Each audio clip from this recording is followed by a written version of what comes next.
नमस्कार दोस्तों, मैं हूँ आगम सिंह सिसोदिया। ओंकारेश्वर में आप सभी का स्वागत है। अगर आप ओंकारेश्वर की यात्रा करने का विचार कर रहे हैं और ये जानना चाहते हैं कि ओंकारेश्वर ज्योतिर्लिंग के अलावा यहाँ आप और क्या क्या देख सकते हैं, तो आज हम आपको ओंकारेश्वर के लिए कंप्लीट गाइड करेंगे। सबसे पहले तो हम आपको लेकर चलेंगे ओंकारेश्वर की सभी फेमस टूरिस्ट प्लेसेस और मंदिरों की ओर, जो कि आपको अपनी ओंकारेश्वर यात्रा के दौरान ज़रूर एक्सप्लोर करने चाहिए।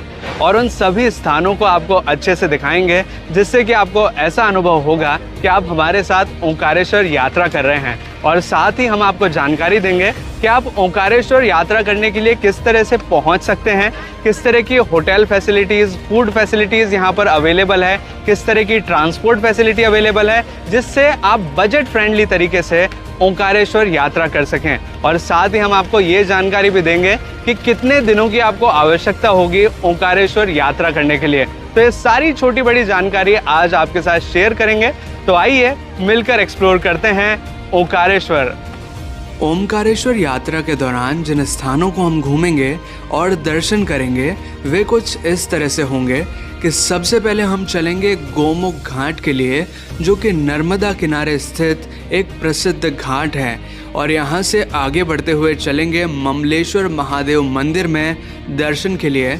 और फिर ममलेश्वर महादेव मंदिर में दर्शन करने के बाद चलेंगे ओंकारेश्वर ज्योतिर्लिंग दर्शन के लिए, जो कि भगवान शिव के 12 ज्योतिर्लिंग में से 4th नंबर के ज्योतिर्लिंग हैं। ओंकारेश्वर ज्योतिर्लिंग दर्शन करने के बाद हम चलेंगे ओमकार पर्वत की परिक्रमा करने, जिसे मानधाता नगरी कहा जाता है। और ये एक आइलैंड है, यानी कि एक टापू है, जिसकी हम परिक्रमा करेंगे 7 किलोमीटर्स की। और इस परिक्रमा के दौरान कई सारे मंदिर और धार्मिक स्थान आते हैं जिनके हम दर्शन करेंगे, जिनमें से प्रमुख है नर्मदा कावेरी संगम, ऋणमुक्तेश्वर महादेव मंदिर, गौरी सोमनाथ मंदिर, लेटे हुए हनुमान जी, भगवान शिव की विशालकाय प्रतिमा।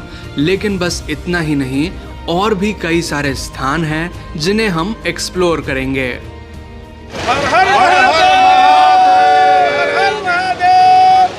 तो हमारी ओंकारेश्वर यात्रा की शुरुआत होती है गोमुख घाट से। और गोमुख घाट से हम नर्मदा पार देखें तो हमें ओंकारेश्वर ज्योतिर्लिंग मंदिर नजर आता है। और इस साइड देखें, अगर हम नर्मदा के जिस साइड हम खड़े हुए हैं गोमुख घाट पर, और अगर इस साइड देखें तो यहाँ नजर आते हैं ममलेश्वर महादेव मंदिर। वैसे तो ये दोनों ज्योतिर्लिंग अलग अलग हैं, एक नर्मदा पार उस साइड में है और एक इस साइड में है, लेकिन दोनों को मिलाकर कहा जाता है ओंकारेश्वर ज्योतिर्लिंग। तो सबसे पहले हम दर्शन करने जा रहे हैं ममलेश्वर महादेव मंदिर के। लेकिन इससे पहले मैं आपको गोमुख घाट का थोड़ा सा नज़ारा दिखाना चाहूँगा और यहाँ से क्या क्या चीज़ें दिखती है वो उसके बारे में बताना चाहूँगा। सबसे पहली चीज़, गोमुख घाट पर आपको काफ़ी सारी बोट्स नजर आएंगी, जो कि आपको नर्मदा के इस पार से उस पार ले जाएंगी। इसमें जो चार्ज लगता है वो 50 रुपीज़ पर पर्सन का लगता है। अगर आप ओंकारेश्वर ज्योतिर्लिंग के लिए जाना चाहते हैं बाय बोट, तो 50 रुपये देकर बोट की सवारी करके आप जा सकते हैं। अदरवाइज एक और ऑप्शन है, जो कि है इस ब्रिज का। आप मेरे सामने यहाँ पर ब्रिज देख पा रहे होंगे, इस ब्रिज के थ्रू भी आप जा सकते हैं ओंकारेश्वर ज्योतिर्लिंग के लिए। और इस ब्रिज की शुरुआत होती है यहाँ से। ये गोमुख घाट वाला रास्ता है और यहाँ से आप ब्रिज पे चढ़ते हैं और ये ब्रिज घूमते हुए पूरा का पूरा वहाँ तक राउंड लगाते हुए आपको पहुँचा देता है ओंकारेश्वर ज्योतिर्लिंग मंदिर के लिए। और यही ब्रिज जाता है ममलेश्वर महादेव मंदिर के लिए। तो हम ममलेश्वर महादेव मंदिर के लिए 2 रास्तों से जा सकते हैं। पहला रास्ता तो ये नीचे से सीढ़ियाँ बनी हुई होंगी, यहाँ से आप जा सकते हैं। या फिर ये दूसरा रास्ता जो ब्रिज वाला है, जो ओवर ब्रिज बनाया है, एक तरह से फ्लाईओवर ही हम इसको बोल सकते हैं, वहाँ से हम जा सकते हैं। गोमुख घाट के बारे में एक और इंटरेस्टिंग चीज़ मैं आपके साथ शेयर करना चाहूँगा कि गोमुख घाट एक बहुत ही अच्छा फोटोजेनिक पॉइंट है, क्योंकि यहाँ से ओंकारेश्वर ज्योतिर्लिंग मंदिर का बहुत ही खूबसूरत दृश्य नजर आता है। तो अगर आप यहाँ से कुछ पिक्चर्स क्लिक करते हैं तो पूरा मंदिर आपके पिक्चर में अच्छे से आएगा। बहुत ही अच्छा फोटोजेनिक ये पॉइंट है। और साथ ही आपको यहाँ कई सारी बोट्स नजर आती हैं। तो बोट्स और नर्मदा का ये खूबसूरत नज़ारा आपके पिक्चर्स के लिए एक बहुत ही अच्छी प्लेस है। तो अगर आप यहाँ फोटोज खींचते हैं तो एक अच्छी मेमोरी आप अपने साथ ले जा सकते हैं। गोमुख घाट का नाम गोमुख घाट इस वजह से है क्योंकि यहाँ पर एक गोमुख बना हुआ है, जहाँ से हमेशा पानी की धारा बहती रहती है और भगवान शिव के शिवलिंग पर अर्पित होती है।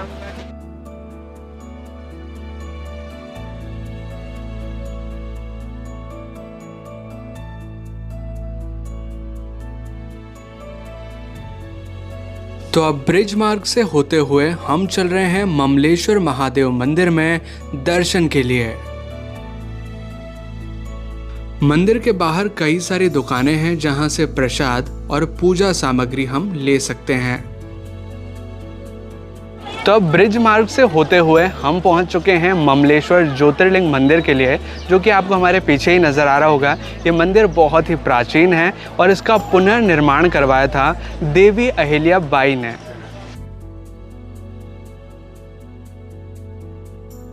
तो अब ये है ममलेश्वर ज्योतिर्लिंग मंदिर का प्रवेश द्वार, जहां से हम प्रवेश करेंगे मंदिर के अंदर और करेंगे भगवान के दर्शन। मंदिर तक पहुंचने के लिए कुछ इस तरह का गलियारा बनाया हुआ है, जिससे होते हुए हमें मंदिर की ओर जाना होता है। मंदिर की अगर टाइमिंग की बात करें तो मंदिर सुबह 5 बजे से रात 9 बजे तक खुला रहता है और इसी के साथ कुछ इम्पोर्टेंट टाइमिंग्स की इंफॉर्मेशन यहाँ लगे बोर्ड पर दी गई है। अब हम ममलेश्वर ज्योतिर्लिंग मंदिर के गर्भगृह में पहुंच चुके हैं, जहां भगवान शिव विराजमान हैं और अभी भगवान शिव का यहां अभिषेक किया जा रहा है। ममलेश्वर ज्योतिर्लिंग को अमलेश्वर भी कहा जाता है और एक मान्यता है कि ओमकारेश्वर ज्योतिर्लिंग के साथ ममलेश्वर ज्योतिर्लिंग के दर्शन करने से ही ओमकारेश्वर यात्रा को पूर्ण माना जाता है। तो अब यहाँ से हम भगवान के दर्शन कर सकते हैं। ममलेश्वर ज्योतिर्लिंग के मुख्य मंदिर के पास कई सारे और भी मंदिर बने हुए हैं।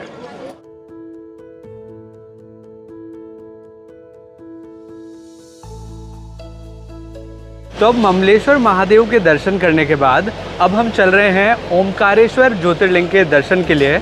और जिस रास्ते से हम चल रहे हैं ये है ब्रिज का रास्ता, जो कि ममलेश्वर ज्योतिर्लिंग मंदिर से ओमकारेश्वर ज्योतिर्लिंग मंदिर तक डायरेक्टली जाता है। जिस ब्रिज पर हम चल रहे हैं इसकी खास बात यह है कि ये बिना पिलर्स के बनाया गया है। एक तरह का ये हैंगिंग ब्रिज है।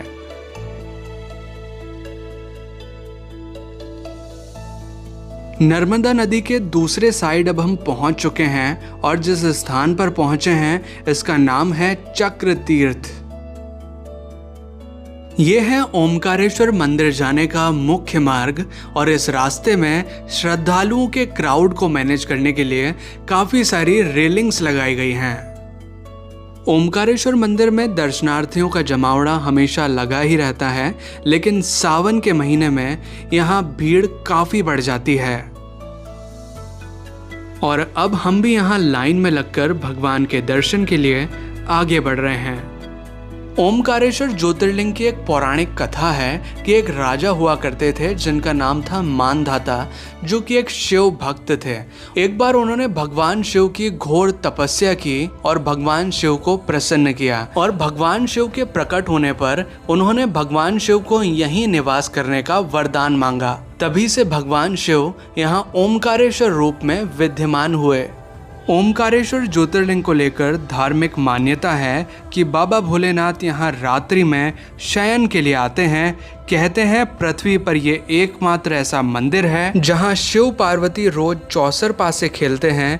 रात्रि में शयन आरती के बाद प्रतिदिन चौपड़ बिछाए जाते हैं और गर्भगृह बंद कर दिया जाता है। अगली सुबह पासे बिखरे हुए मिलते हैं। तो अब हम पहुंच चुके हैं मंदिर के गर्भगृह में, जहां से हम ओमकारेश्वर ज्योतिर्लिंग के दर्शन कर सकते हैं। ओमकारेश्वर ज्योतिर्लिंग अनगढ़ है और लिंग के चारों ओर जल भरा रहता है।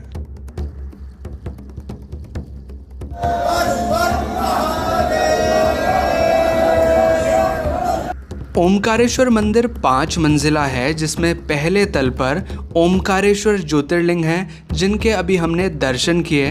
दूसरी मंजिल पर महाकालेश्वर, तीसरी मंजिल पर सिद्धनाथ, चौथी मंजिल पर गुप्तेश्वर और 5वीं मंजिल पर ध्वजेश्वर लिंग विराजमान है। ओमकारेश्वर मंदिर से नीचे ही श्री गोविंदेश्वर गुफा बनी है, जिसे भी आप चाहें तो देख सकते हैं। ओमकारेश्वर मंदिर के बाहर भी एक मार्केट एरिया है जिसमें कई सारी दुकानें हैं जहां से आप पूजा सामग्री और प्रसाद खरीद सकते हैं। ओंकारेश्वर ज्योतिर्लिंग के दर्शन करने के बाद अब हम चल रहे हैं परिक्रमा के लिए, जो कि है ओंकार पर्वत की, और ये है परिक्रमा मार्ग। और ओंकार पर्वत पर जो नगर बसा हुआ है उसे मानधाता नगरी के नाम से जाना जाता है, ऐसा पुराणों में उल्लेख मिलता है। अगर बात करें कि परिक्रमा मार्ग की शुरुआत कहाँ से होती है, तो शुरुआत होती है ओंकारेश्वर महादेव मंदिर के बाहर। जैसे बाजार खत्म होता है तो यहाँ आता है ओंकार मठ, और यहीं से परिक्रमा मार्ग की शुरुआत होती है।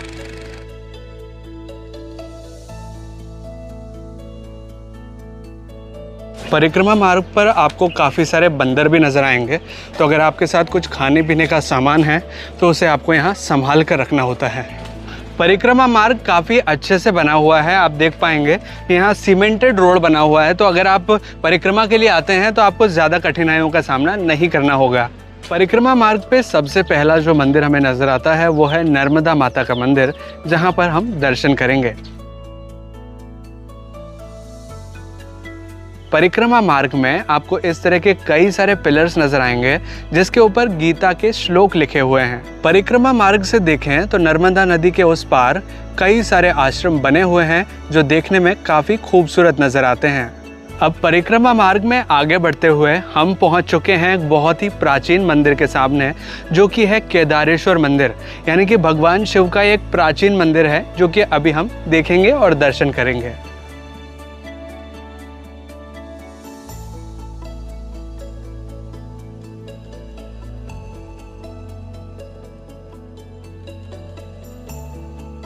भगवान शिव के मंदिर से थोड़ा सा आगे बढ़ते ही हमें शारदा रामकृष्ण आश्रम नजर आता है। बीच बीच में इस तरह के यात्री प्रतीक्षालय भी बने हैं, जहां पर अगर यात्री थक जाएं तो विश्राम भी कर सकते हैं। परिक्रमा मार्ग पर अब आता है श्री रामकृष्ण तपोवन आश्रम, जो कि यहाँ थोड़ा नीचे की ओर बना हुआ है। अभी जिस मार्ग पर हम परिक्रमा कर रहे हैं इसे मानधाता नगरी के नाम से जाना जाता है, और ये जो आप मेरे पीछे दीवार देख रहे होंगे ये पुराने अवशेष हैं मानधाता नगरी के।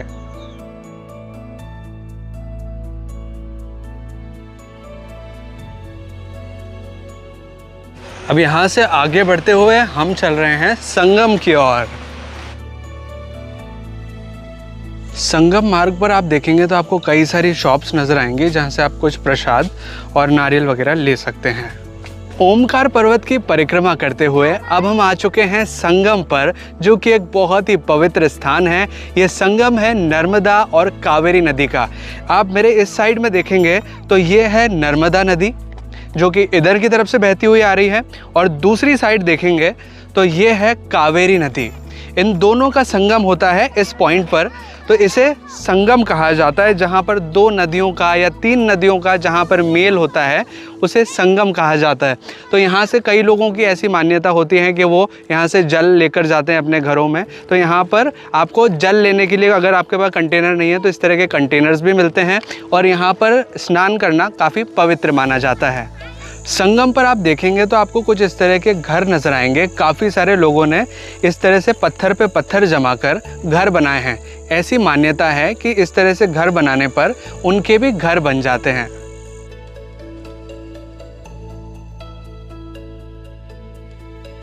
संगम धार्मिक रूप से तो इम्पोर्टेंस रखता ही है, लेकिन ये काफ़ी अच्छा पिकनिक स्पॉट भी बन जाता है, क्योंकि यहाँ पर काफ़ी अच्छी नेचुरल ब्यूटी आपको दूर दूर तक नज़र आएगी। दूर दूर तक आपको पहाड़ नज़र आएंगे, बीच में नदी नज़र आएगी, और साथ ही एक फ़ोटोजेनिक भी पॉइंट है, क्योंकि यहाँ पर अगर आप रुक कर पिक्चर्स क्लिक करते हैं तो काफ़ी अच्छे पिक्चर्स आप यहाँ क्लिक कर पाते हैं।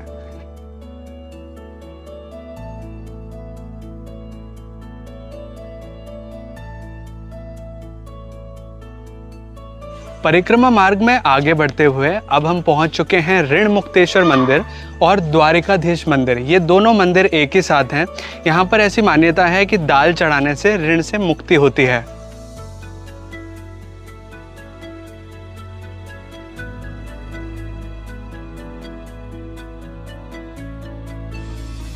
परिक्रमा मार्ग में कुछ टूरिस्ट हमें नज़र आए हैं, उनके साथ थोड़ा सा इंटरेक्शन हुआ, उन्हें काफ़ी अच्छा लग रहा है परिक्रमा करते हुए। अब आ चुका है धर्मराज द्वार, जो कि मानधाता नगरी का एक प्राचीन द्वार है।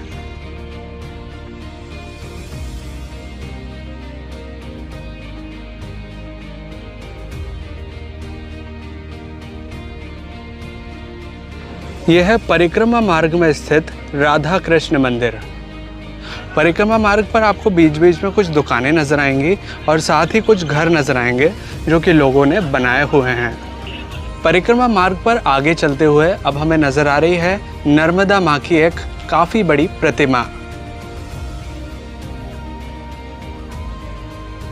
ओमकार पर्वत की परिक्रमा करते हुए अब हम दूसरी साइड चल रहे हैं, जिस साइड में कावेरी नदी हमारे साथ साथ चल रही है।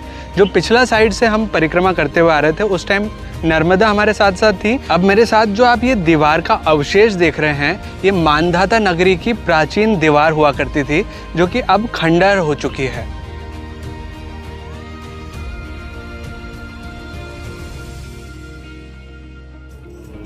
परिक्रमा करते हुए अब हम एक ऐतिहासिक और पौराणिक स्थान पर पहुंच चुके हैं जो कि है गौरी सोमनाथ मंदिर। ये मंदिर बहुत ही प्राचीन है और इसमें भगवान शिव का काफ़ी बड़ा शिवलिंग है जिसकी हाइट 5 फीट से भी ज़्यादा है। इस मंदिर के गर्भगृह के ऊपर 2 मंजिलें और हैं जिन्हें भी अभी हम देखेंगे, लेकिन सबसे पहले मैं आपको बताना चाहूँगा कि गौरी सोमनाथ मंदिर को मामा भांजा मंदिर भी कहा जाता है। ऐसा इस वजह से क्योंकि भगवान शिव के शिवलिंग की हाइट और चौड़ाई इतनी ज़्यादा है कि एक व्यक्ति एक बार में पूरे शिवलिंग को नहीं पकड़ सकता, लेकिन जब मामा और भांजा मिलकर इस शिवलिंग को पकड़ने की कोशिश करें तो वो चारों ओर से इस शिवलिंग को पकड़ सकते हैं।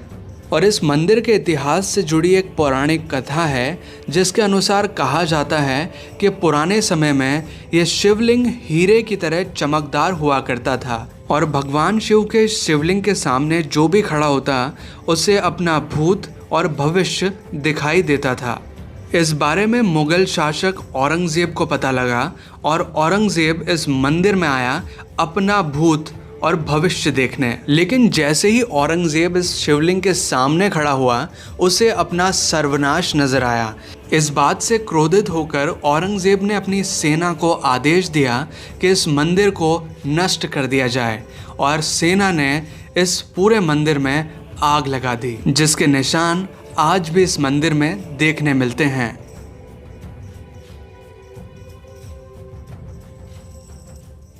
गौरी सोमनाथ मंदिर से थोड़ा सा आगे बढ़ने के बाद अब हम पहुंच चुके हैं लेटे हुए हनुमान जी के दर्शन करने। ये हनुमान जी की एक अनूठी प्रतिमा है जो कि हमें अक्सर कहीं और देखने नहीं मिलती।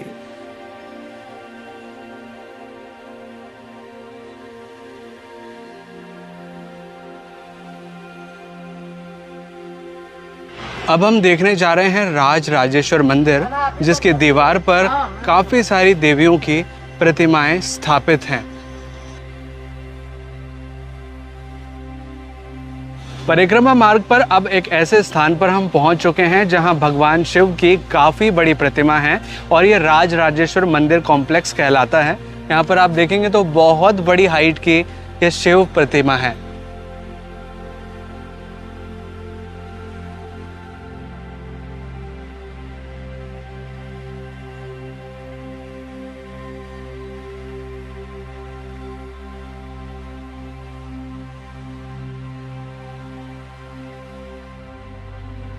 और यहीं पास में आदि गुरु शंकराचार्य की विशालकाय प्रतिमा का कार्य प्रगति पर है। परिक्रमा मार्ग से ओमकारेश्वर का काफ़ी खूबसूरत नज़ारा नज़र आता है। आप हमारे पीछे भी देख पाएंगे, यह है ओमकारेश्वर जो कि इस पूरे एरिया में बसा हुआ है। और एक और इम्पॉर्टेंट जानकारी मैं आपके साथ शेयर करना चाहूँगा, ये जो परिक्रमा मार्ग है इसे लोकल भाषा में 3.5 कोस की परिक्रमा कहा जाता है, जो कि लगभग 7 किलोमीटर की परिक्रमा होती है और ये हमें बाय वॉक यानी कि पैदल ही पूरी करनी होती है। यहाँ पर किसी तरह के साधन नहीं चलते। तो अब हमारी परिक्रमा का समापन हो चुका है। हमारे पीछे आपको एक पॉइंट नज़र आ रहा होगा, वहाँ पर लिखा है परिक्रमा मार्ग। वहाँ से हमने अपनी परिक्रमा की शुरुआत की थी और अब इस पॉइंट पर जो कि इस रास्ते से यहाँ पर आता है, यहाँ से हमारी परिक्रमा का समापन हो चुका है। तो अगर आप इन सभी स्थानों को देखने के बाद ओंकारेश्वर यात्रा करने का प्लान कर रहे हैं तो अब जानते हैं कि आप कैसे पहुंच सकते हैं ओंकारेश्वर के लिए। ओंकारेश्वर उज्जैन और इंदौर 2 शहरों से बड़ी आसानी से पहुंचा जा सकता है उज्जैन से ओंकारेश्वर का डिस्टेंस है लगभग 140 किलोमीटर का, और इंदौर से आप यहाँ पहुँच सकते हैं 80 किलोमीटर का डिस्टेंस पार करके। तो बड़ी आसानी से आप सड़क मार्ग से ओंकारेश्वर के लिए पहुँच सकते हैं। और अब बात करते हैं कि आपको ओंकारेश्वर यात्रा के लिए कितने दिनों की आवश्यकता होगी। तो यहाँ के लिए आपको 1 दिन भी काफ़ी रहेगा। अगर आप स्पीडली सारी जगहों को देखना चाहते हैं तो 1 दिन में आप पूरी जगह देख सकते हैं, पूरी परिक्रमा भी कर सकते हैं। लेकिन अगर आप आराम से रुक रुक के करना चाहते हैं तो आपके लिए 2 दिन सफिशिएंट होंगे। और एक छोटी सी जानकारी और आपके साथ शेयर करना चाहूँगा कि जो परिक्रमा मार्ग है उस पे जब हम परिक्रमा करने जाते हैं तो लगभग 3 से 3.5 घंटे का समय लगता है। अगर आप थोड़ा सा रुक रुक के जाते हैं या थोड़ा आराम से देखते हैं तो आपको लगभग 4 घंटे भी लग सकते हैं। एक और इम्पॉर्टेंट चीज़ मैं आपके साथ शेयर करना चाहूँगा, जब ममलेश्वर महादेव मंदिर से जब हम ओंकारेश्वर ज्योतिर्लिंग मंदिर के लिए आते हैं और ब्रिज का रास्ता जब हम चुनते हैं तो वो रास्ता थोड़ा सा हमारे लिए लंबा पड़ जाता है, वॉकिंग डिस्टेंस ज़्यादा हो जाता है। क्योंकि पहली बात तो हमको ब्रिज क्रॉस करना पड़ता है वॉकिंग करते हुए, और फिर यहाँ पर जो आपको बिल्डिंग नुमा नज़र आ रही है इससे आपको नीचे उतर के आना पड़ता है मंदिर में दर्शन करने के लिए।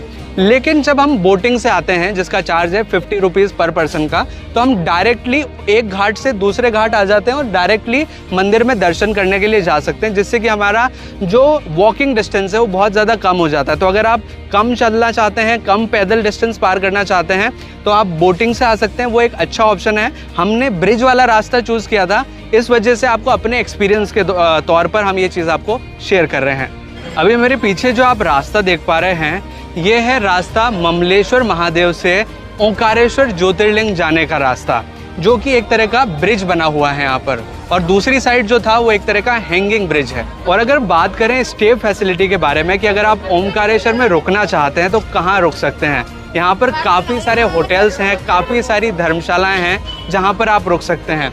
ये मेन बाज़ार है और यहाँ से जो मेन मंदिर है उसका डिस्टेंस लगभग 500 मीटर है, यानी कि आधा किलोमीटर ही रह जाता है। ब्रिज पार करके जैसे हम जाएंगे तो मंदिर आ जाएगा, और मंदिर के कुछ ही दूरी पर, जैसे आधा किलोमीटर मैंने आपको बताया, उसी दूरी पर यहाँ पर काफ़ी सारी होटल्स बनी हुई हैं। और ये साइड है नर्मदा का इस साइड, यानी कि इस साइड में ममलेश्वर महादेव मंदिर पड़ता है। होटल और धर्मशाला यहाँ इजीली अवेलेबल हो जाती हैं लगभग 500 से 1000 रुपये में। धर्मशाला की बात करें तो वो और भी कम रेट में आपको मिल जाएंगी। लेकिन अगर आप यहाँ रुकना नहीं चाहते हैं, सिर्फ सामान रखना चाहते हैं, आपके बैग्स वगैरह रखना चाहते हैं, तो सिर्फ 100 रुपीज़ के अंदर, यानी कि 100 रुपये के अंदर आपको लॉकर फैसिलिटी मिल जाती हैं, जहाँ पर आप अपना सामान रख के दर्शन के लिए जा सकते हैं। और अगर फूड फैसिलिटी की बात करें कि यहाँ पर फूड कहाँ पर अवेलेबल है, तो फूड भी आपको होटल्स के पास ही इजीली मिल जाता है, क्योंकि ये ज़्यादा बड़ा एरिया नहीं है। यहाँ पर जो भी चीज़ें हैं वो इस लोकल मार्केट में अवेलेबल हो जाती हैं। तो आपको लगभग 80 से 100 रुपये में यहाँ पे इजीली फूड अवेलेबल हो जाता है। एक थाली सिस्टम के हिसाब से अगर आप लेते हैं तो 100 रुपये तक की थाली आपको इजीली मिल जाएंगी, जिसमें कि आप भरपेट खाना खा सकते हैं। तो अभी हमने दर्शन किए ओमकारेश्वर ज्योतिर्लिंग के, लेकिन यहाँ से लगभग 140 किलोमीटर दूर उज्जैन में है महाकाल ज्योतिर्लिंग, जिनके भी अब हम दर्शन करने जा रहे हैं। महाकाल के दर्शन के लिए रोज़ हज़ारों लाखों की संख्या में दर्शनार्थी उज्जैन आते हैं, और अभी हम भी चल रहे हैं महाकाल के दर्शन के लिए। लेकिन इससे पहले मैं आपको एक इम्पॉर्टेंट जानकारी देना चाहूँगा कि महाकाल के दर्शन के लिए हमारे पास 3 ऑप्शंस होते हैं। पहला कि हम फ्री दर्शन करें, जिसमें कि हमें किसी तरह का शुल्क नहीं देना होता और हम महाकाल के दर्शन कर सकते हैं। और दूसरा ऑप्शन होता है शीघ्र दर्शन का, जिसके लिए हमें 250 रुपीज़ यानी कि 250 रुपये पे करने होते हैं टिकट काउंटर पर, और एक टिकट लेना होता है जिससे कि हमें एक स्पेशल रास्ते का परमिट मिल जाता है, जहां से हम भगवान के दर्शन शीघ्रता से कर सकते हैं। शीघ्र दर्शन का टिकट आप बड़ा गणपति मंदिर के पास में ही बने टिकट काउंटर से परचेज कर सकते हैं, जो कि महाकाल मंदिर से काफ़ी निकट है। और एक तीसरा ऑप्शन होता है स्पेशल दर्शन का, जिसमें कि हमें 750 रुपये का टिकट परचेज करना होता है। और इस ऑप्शन से बेनिफिट हमें ये मिल पाता है कि हम गर्भगृह में जाके भगवान के दर्शन कर सकते हैं। तो अब इन तीनों ऑप्शंस में से हमने पहला ऑप्शन चूज़ किया है, जिसमें कि हमें किसी तरह का मूल्य नहीं देना होता और हम महाकाल के दर्शन कर सकते हैं। मंदिर प्रांगण में काफ़ी सारे श्रद्धालु हैं जो कि अभी लाइन में लगे हुए हैं, और अब इसी कतार को हमने भी ज्वाइन कर लिया है और चल रहे हैं महाकाल के दर्शन के लिए। लेकिन जब तक कि हम महाकाल मंदिर तक पहुँचें, मैं आपको महाकाल की कथा सुनाना चाहूँगा कि किस तरह से तीसरे ज्योतिर्लिंग के रूप में महाकाल यहाँ प्रकट हुए। पौराणिक कथाओं के अनुसार अवंतिका यानी कि उज्जैन के एक राजा हुआ करते थे जिनका नाम था चंद्रसेन, जो कि एक महान शिव भक्त थे, यानी कि वो भगवान शिव की हमेशा पूजा किया करते थे। एक समय की बात है जब राजा चंद्रसेन भगवान शिव की पूजा कर रहे थे तो उसी समय एक बालक आया और बालक ने राजा को पूजा अर्चना करते हुए देखा। राजा को पूजा करते देख प्रभावित होकर बच्चे ने एक पाषाण लेकर शिवलिंग को बनाया और उसकी पूजा अर्चना करने लगा।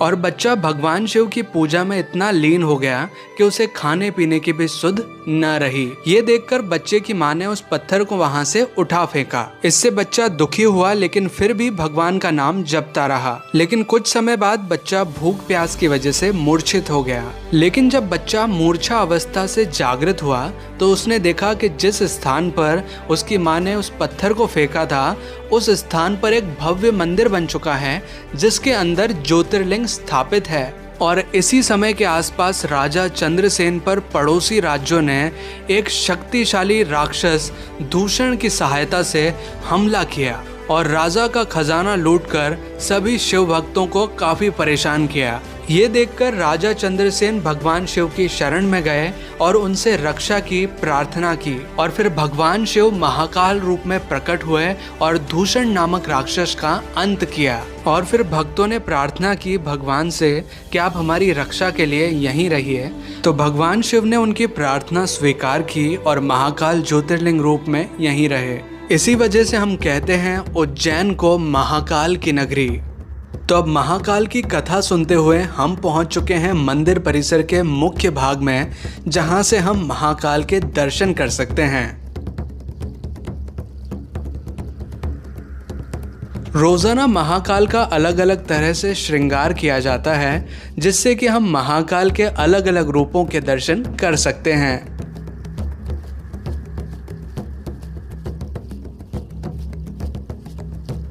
महाकालेश्वर मंदिर 5 स्तरों में बना हुआ है, यानी कि इसके 5 लेवल्स हैं। महाकाल ज्योतिर्लिंग के ऊपर वाले स्तर पर ओमकारेश्वर मंदिर है और तीसरे स्तर पर नाग चंद्रेश्वर मंदिर है, जो कि साल में एक बार दर्शन के लिए खुलता है नाग पंचमी के दिन। महाकाल मंदिर के अगर टाइमिंग की बात की जाए तो ये सुबह 4 बजे से रात की 10 बजे तक ओपन रहता है और सुबह 4 बजे होती है महाकाल की भस्म आरती।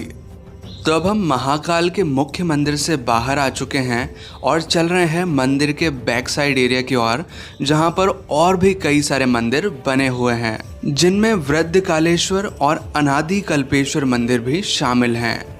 तो अब सभी मंदिरों में दर्शन करने के बाद हम आ चुके हैं बाहर की ओर, जहां बना है महाकाल महालोक। महाकाल मंदिर के बाहर ही बना हुआ है महाकाल लोक, जहां पर कई सारी भगवान की प्रतिमाएं नजर आती हैं। महाकाल कॉरिडोर एक तरह का गलियारा है। जब हम भगवान के दर्शन करके आते हैं तो ये पूरा एक स्ट्रेट रास्ता है जिसके बीच में कई सारी मूर्तियां बनाई गई हैं, कई सारे भगवान के चित्रण आपको देखने मिलेंगे। और एक तरह से ये रात का टाइम जब हम यहाँ पर आते हैं तो ये काफ़ी अच्छा फेवरेबल टाइम हो जाता है, क्योंकि आपको लाइटिंग काफ़ी अच्छी मिलती है। आप अगर कुछ फ़ोटोग्राफ्स वगैरह क्लिक करना चाहते हैं तो यहाँ से क्लिक कर सकते हैं, और अगर अपनी फैमिली के साथ, फ्रेंड्स के साथ यहाँ टाइम स्पेंड करना चाहते हैं तो ये काफ़ी अच्छी जगह हो जाती है। महाकाल लोक का ये फिगर काफ़ी इंटरेस्टिंग है क्योंकि भगवान शिव के ऊपर शेषनाग नजर आ रहे हैं।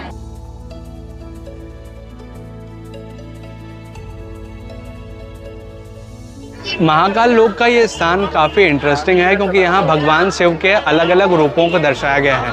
सबसे पहला जो ये रूप दिखाया हुआ है उसमें लिखा है गजासुर संहार। ये वाला जो रूप है गजासुर संहार वाला है, और भी कई सारे वाहनों के साथ भगवान शिव को यहाँ एक साथ दिखाया गया है।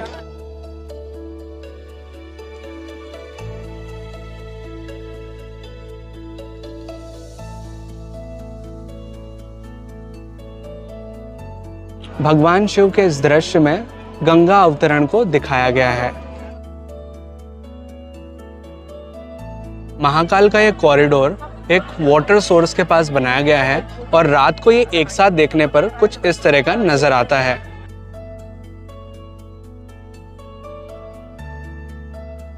कॉरिडोर में बीच बीच में कुछ इस तरह के गार्डन्स भी बनाए गए हैं और कुछ सिटिंग अरेंजमेंट किया गया है। अगर आप विश्राम भी करना चाहें तो यहाँ कर सकते हैं। महाकाल मंदिर कॉरिडोर से जब हम गुजरते हैं तो बीच में ही नज़र आता है भारत माता मंदिर, जहाँ पर भी हम दर्शन कर सकते हैं।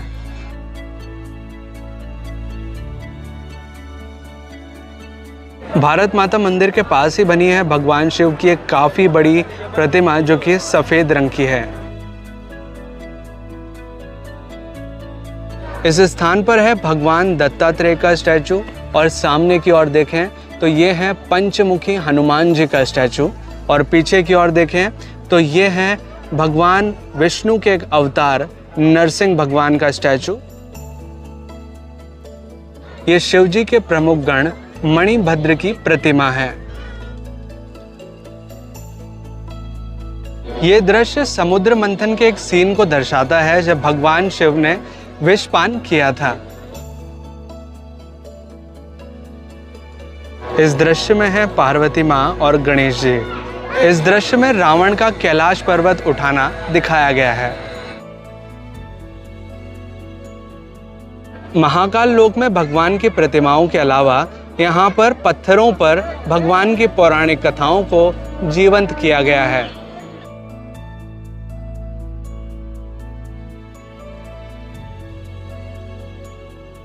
इस दृश्य में शिव जी की बारात दर्शाई गई है। यह है चंद्रशेखर महादेव की प्रतिमा।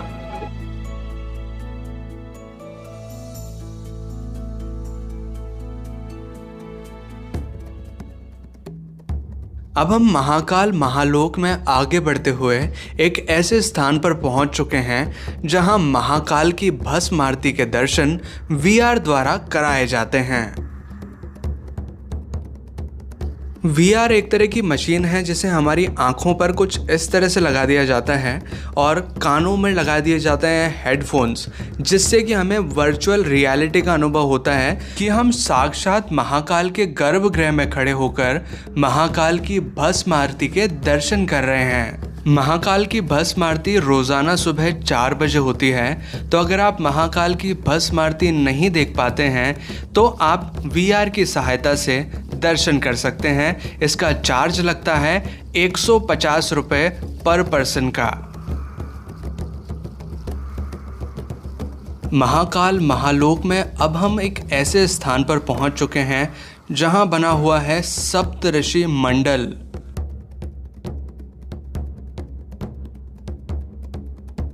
ये वो महान 7 ऋषि हैं जिनको शिक्षा दीक्षा स्वयं भगवान शिव ने दी है, अर्थात शिव ही इनके गुरु हैं।